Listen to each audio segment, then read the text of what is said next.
Muy bien, continuamos con más noticias. Vamos, por supuesto, en este momento con una invitada muy especial que nos va a hablar sobre el tema de la situación de orden público, también diferentes situaciones y el panorama del país.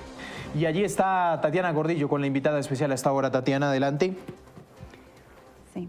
Juan Camilo y usuarios de Caracol Ahora. Se trata de Iris Marín, la defensora del pueblo recién posicionada y quien nos va a hablar sobre hoy es el Día de los Derechos Humanos en Colombia. Defensora, bienvenida. Y primero que todo quiero preguntarle acerca de esa situación de orden público en el país, las alertas tempranas que ustedes tienen todavía activas, es decir, todavía en un riesgo inminente para la población. ¿De cuáles se trata? Bienvenida. Sí, desafortunadamente la situación de derechos humanos y derecho internacional humanitario es grave. En este momento hay más de 140 alertas tempranas vigentes en todo el territorio nacional. Los departamentos que más están afectados son Antioquia, Cauca, Chocó, Nariño, Valle y norte del Santander. Esto se debe a la presencia de grupos armados, algunos del conflicto armado, algunos políticos como el ELN o de origen político, y otros de criminalidad de otro tipo, o inclusive criminalidad organizada asociada exclusivamente a economías ilegales del narcotráfico, la trata de personas, el contrabando, el gota a gota, etcétera. Eso también afecta a Bogotá, ya que usted menciona ahí de último el tema del gota a gota, las extorsiones. ¿Qué grupos armados ilegales ustedes han encontrado en Bogotá? ¿Y hay alerta en ese momento en la capital del país? Hay una alerta temprana vigente en Bogotá que ha encontrado la presencia del Tren de Aragua y del Clan del Golfo en Bogotá, que efectivamente, como mencionas, ha cometido pues hechos de extorsión, participa en microtráfico, uso de niños y niñas, todo el tema. Ha habido asesinatos de líderes aquí en Bogotá por causa de su presencia e intento de control de la población a través de estas economías ilícitas. Defensora, la escucha Juan Camilo. Defensora, gracias por estos minutos aquí en Noticias Caracol Ahora. Déjeme arrancar por el tema del Chocó. ¿Cómo está viendo la Defensoría del Pueblo la situación tan preocupante en este departamento? El Alto Comisionado para la Paz advertía que bandas del Clan del Golfo quieren tomarse a su capital, a Quibdó. Sí, desafortunadamente en los últimos días el Clan del Golfo ha entrado a tratar de tener control sobre Quibdó, donde venían haciendo presencia grupos, digamos, más pequeños, pero que someten a la población de criminalidad organizada. Y esa puja entre estos dos grupos ha generado hechos muy graves. Recientemente fueron asesinadas 4 personas, han sido amenazadas mujeres que son acusadas de tener relaciones sentimentales con los miembros de uno de los grupos, y luego las mujeres del otro bando también han sido asesinadas. Varias han salido desplazadas y una de ellas fue encontrada asesinada con muestras de violencia y tortura en días pasados. Es una situación especialmente grave por el dominio territorial en Quibdó. Pero ustedes tienen información de barrios completos que ya estén tomados por el Clan del Golfo. Por ejemplo, el barrio Kennedy, se habla mucho de la situación del barrio Kennedy. Nosotros estamos haciendo seguimiento a la situación en este momento. Como digo, en los días pasados se presentaron estos hechos y probablemente vamos a hacer una actualización de las alertas tempranas que están allí. No quisiera pronunciarme y anticipar resultados que en este momento están siendo materia de diagnóstico para emitir recomendaciones. En medio de esto, ¿qué papel ustedes quieren cumplir en la mesa de diálogos, defensora?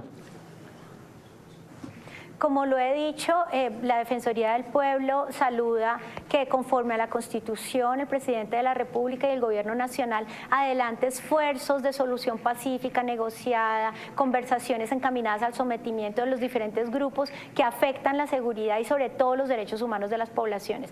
Al mismo tiempo es importante, es fundamental que estos procesos puedan enfocarse mucho más en la protección de la población civil, porque desafortunadamente la situación ha desmejorado. Por esa razón, la Defensoría del Pueblo quiere contribuir y ponerse al servicio de estas mesas y estos procesos de distinta naturaleza, cuando los hay, para presentar información y contribuir a que ojalá se hagan acuerdos humanitarios, acuerdos especiales, compromisos que permitan la liberación, la protección de la población civil. De hecho, muchas veces la Defensoría del Pueblo cumple este rol. Hace pocos días, por ejemplo, en el Chocó, la Defensoría del Pueblo colaboró con la liberación de una persona que estaba secuestrada, era un migrante ecuatoriano que había sido primero reclutado forzadamente por el Clan del Golfo y luego pasó al ELN después de un combate, y cuando el ELN se dio cuenta pues que era una persona reclutada, extranjera, que no hacía parte del Clan del Golfo, pues a través de la Iglesia Católica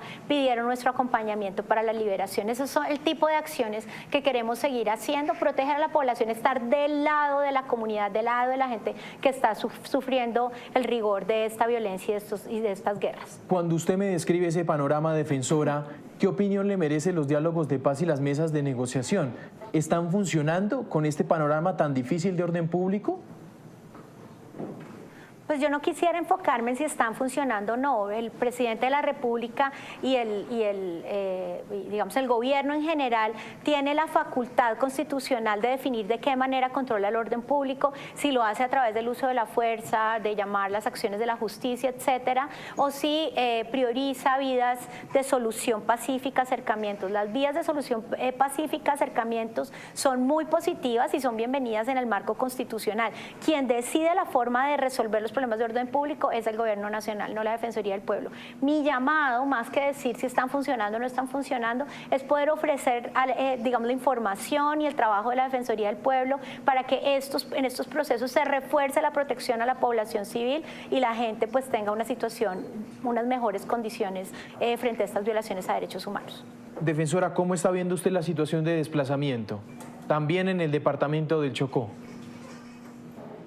Sí, el desplazamiento forzado se ha incrementado no solo en el Chocó, sino también en toda la zona costa, digamos inclusive nariñense, caucana, etcétera, y es una situación, tanto el desplazamiento forzado como el confinamiento, que está afectando fuertemente a las comunidades. En cuanto al confinamiento, por ejemplo, 8 de cada 10 personas afectadas por el confinamiento son comunidades indígenas y afrodescendientes, es decir, el daño es desproporcionado en los territorios indígenas y afrodescendientes.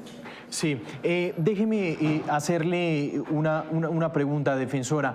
¿Usted cree que ese acompañamiento del gobierno debe ir acompañado por pie de fuerza, presencia de fuerza pública? Es que la queja de la gobernadora del Chocó es dramática, defensora. Dice que no tiene fuerza pública para defender a la población, que la falta, inclusive en Quibdó, la falta de policía y fuerzas militares es crítico.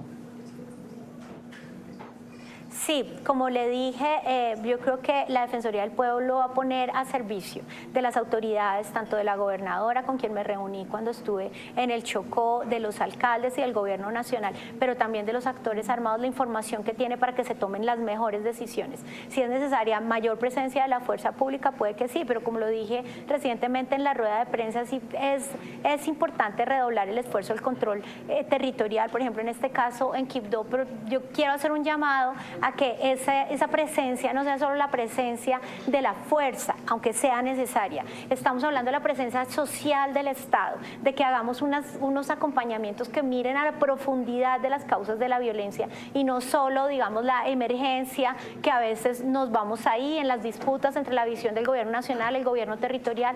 La Defensoría del Pueblo, más que ponerse del lado de una autoridad o de otra, quiere contribuir con su información a que hayan las mejores decisiones en pro de la protección de la población. Y eso lo evalúan las decisiones las toman las autoridades del gobierno. Defensora, voy a ir cerrando esta entrevista con lo siguiente. Es la posibilidad que tenemos de hablar con usted de un tema que nos pareció muy grave a los periodistas y a las periodistas. En el marco de su posesión como defensora, se dieron unas declaraciones desafortunadas por parte del presidente Petro, llamando muñecas de la mafia a las periodistas del país. Quiero arrancar diciéndole si le sorprendió esa declaración. Pues me pareció inadmisible, como lo dije públicamente, me pareció inadmisible. No es mi rol estar aquí para aceptar declaraciones estigmatizantes contra medios de comunicación y particularmente contra las mujeres periodistas y en general en contra de las mujeres. Mi llamado es a que se debata a partir de argumentos y no a partir de estigmatizaciones. Pero más allá de eso, como lo dije recientemente en la rueda de prensa, yo quiero invitar a los medios de comunicación, al país en general, general a que abramos nuestra mirada y veamos también otras problemáticas muy graves. Cuando estuve en Nuquí, decía casi se atrasa, se aplaza o se cambia el lugar de la posesión porque había una protesta de una comunidad afectada por el cambio climático y por las inundaciones. Han perdido 15 de sus 94 casas, que es la comunidad de Termales en el Chocó. Yo quisiera que los problemas de polarización de nuestro país no sigan afectando, que desplacemos la situación grave de poblaciones y comunidades a las que no atendemos, no visibilizamos y hoy necesitan ser escuchadas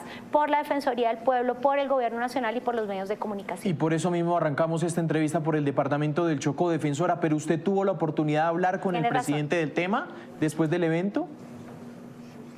No, señor. ¿Y le gustaría decirle algo después? ¿Hay una conversación pendiente de este tema? Porque es que a uno le da... Es que defensora, yo quiero anotar una cosa. A uno le da la impresión de que en un acto de posesión, con una mujer al lado, defensora del pueblo, y que el presidente diga estos señalamientos, parece que la relación con el gobierno no arrancó bien. Es muy triste y no, digamos, no es positivo que haya empezado de esa manera. Yo ya di mi pronunciamiento, creo que es clara mi posición. Espero que el presidente haya podido escuchar y ojalá reflexionar al respecto. Pero esto no impide que la Defensoría del Pueblo es que tiene la obligación, no se trata de un problema personal entre la defensora y el presidente, etcétera.